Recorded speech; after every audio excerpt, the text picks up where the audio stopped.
कही रखिबो हमर तो 6टी दाबी रही दाबी हमर सेप्टेम्बर 1 तारिख ड्राइवर दिवस रूपे मानि नियंतु ओडिशा रे जो प्रति खणी खादान ड्राइवर माने बाहर ड्राइवर चलाउछन्ती हम ओडिशा ड्राइवर को 70% नियुक्ति दिया जाऊ गाड़ी पार्किंग विश्रामागार प्रति 100 किलोमीटर भितर विश्रामागार गाड़ी पार्किंग करा जाऊ जाकि रेस्ट रूम करा जाऊ निहत रूपे 60 वर्ष पर आमको गोटे पेंशन लागू करा जाऊ जनसाधारण जो आक्रोश जो हैरान कर ड्राइवर समाज को सेटा हमको न्याय दिया जाऊ आगामी दिन में जो माने हमरो आरटीओ सार बदले हमरो पुलिस प्रशासन एनएसआई जो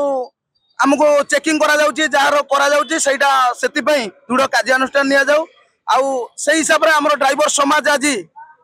अवहेलित होइके अछन्ती आगामी दिन में आम सरकार पाखु आम केमी दाबी फेरी पाइबू से आम आंदोलन को ओल्लैचु मालिक महासंघ भाई माने समर्थन देइछन्ती आगामी दिन में आमको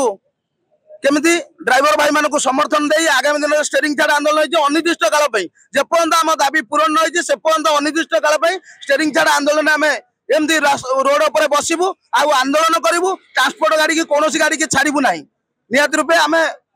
सब ड्राइवर भाई मानक अनुरोध करुँ आपण मैंने स्टेरिंग छाड़ी घरे बसतु आमको आस समर्थन दिंतु आम सहित योगदान दिंतु आपण हक आप लड़ाई करूँ एमती आगे अनिर्दिष्ट काल चेतावनी दे जेपर्यंत आम फाइल न से पर्यंत अनिर्दिष्ट काल स्टेरिंग छाड़ आंदोलन रही।